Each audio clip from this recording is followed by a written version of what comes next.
What is going on, my beautiful people? My name is Jay, and thanks for tuning in to today's video. In today's video, we're going to be having a look at the hand cannon called the CRIMIL'S DAGGER. This is an Iron Banner hand cannon that is a 110 RPM archetype. As some of you may or may not know, Bungie hinted that 110 RPM hand cannons are going to be getting a buff in Beyond Light. This is actually really good news because right now 110 RPM hand cannons are severely lacking behind a lot of archetypes of other weapons. That is primarily because of the time to kill of these hand cannons. Now don't get me wrong, these hand cannons do incredible damage. You're looking at 91 per crit and 50 per body. The downside is they shoot at 110 rounds per minute, thus giving us a time to kill of 1.07 seconds. That's not including any damage perks that are up at the time. If we are talking damage perks, then we'll be looking at an insane time to kill of 0.54 seconds, which is extremely fast, up there with the time to kill of Last Word. Now I highly doubt that Bungie is going to buff them to a point where they can consistently 2-tap without any damage perks. However, what I can see them doing is buffing the handling on them, and they also could be buffing them to a point where they only require 1 crit and 2 bodies. I could also see them pushing out the range on them as well. This will give them an edge on other hand cannons and other weapons in the sandbox. And if they gave them more handling, more people would be inclined to want to use them. I also thought about this too. What if they make them consistently 2-tap people that have a certain amount of resilience? Kind of like how Thorn's damage over time perk is affected by how much resilience a guardian has. So they could even increase the amount of flinch that these hand cannons already give out. If you didn't know, these hand cannons intrinsically come with high caliber rounds on them. But whatever Bungie does, honestly, I hope that these things are going to be viable next season because they really need the help in the sandbox. They need it really, really bad. Or what about the Warden's Law? Right now, this is the only double fire hard hitting hand cannon that we have in the sandbox. Are we going to see more archetypes of this type of gun, or are they just going to buff this? Just going to go ahead and assume that whatever buff that they give the 110s, Warden's Law is going to be able to benefit, and if they bring other guns that are just as similar under that same archetype, then it's going to be beneficial to those as well. Hell, they could even change their mind and just completely convert Warden's Law to a 110. Right now, all we can do is just speculate and just assume that these things are going to be good. So some word of advice to you guys: if you do have a CRIMIL'S dagger from this season, please make sure to hold on to it if it is a good roll. Good thing about this weapon is it's not going to be sunset anytime soon. And even if you do have weapons that will be sunset, you can still use them in regular Crucible game modes, so don't worry too much about it. A one main perk that you want to look out for on all 110s is either Kill Clip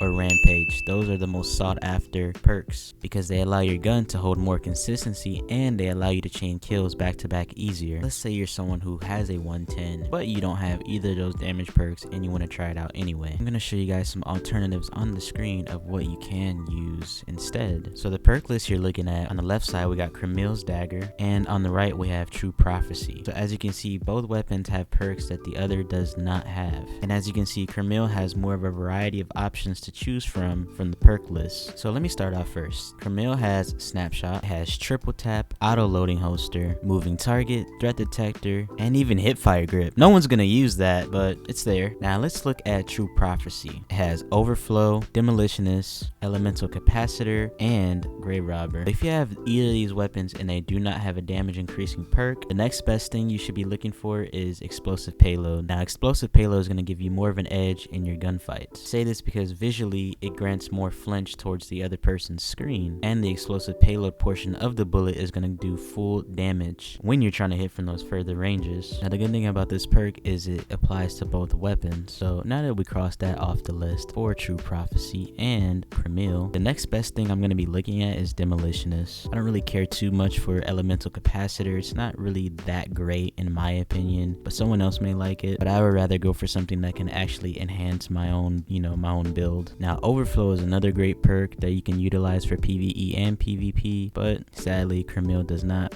benefit from that. I would still take it over True Prophecy just because it has more customization in the weapon, and on top of that, the stats for it are really, really good. Let's go ahead and take a look at the roll that I have on my CRIMIL. So in this first slot, I have Steady Hand. Second, I have Crossfire, Drop Mag, but of course I went with a Pendant Mag because I do not like Drop Mag. Snapshot, now this is very good on 110s because 110s feel really sluggish, and being able to aim down sight a lot faster is really, really good. And on top of that, I have Kill Clip, which allows me to 2-tap other guardians. I got a Range Masterwork, which is really good, of course.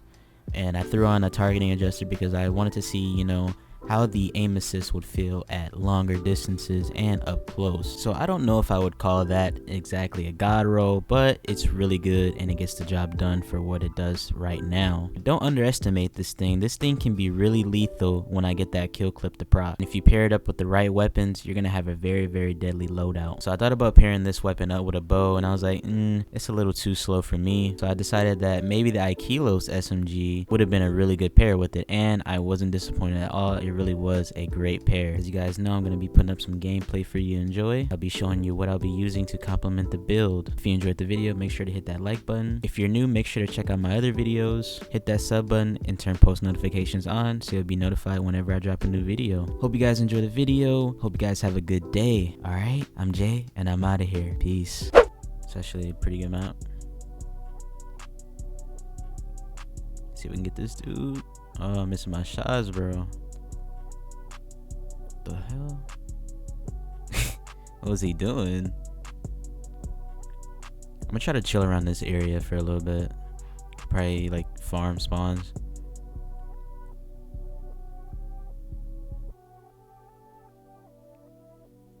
Damn, do y'all see that range though? Shh. It's crazy.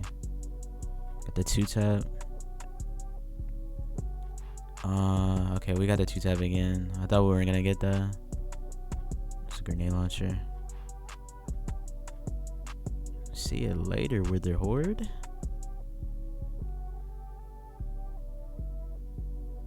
Nice. Can we get this 2-tap? He's so weak. What the? Where are my bullets at?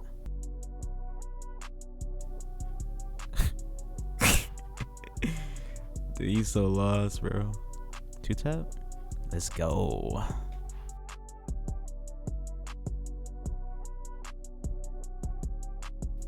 Oh my lord. This thing is nasty. I kind of messed up on the 2-tap right there. I shot him in the leg or whatever.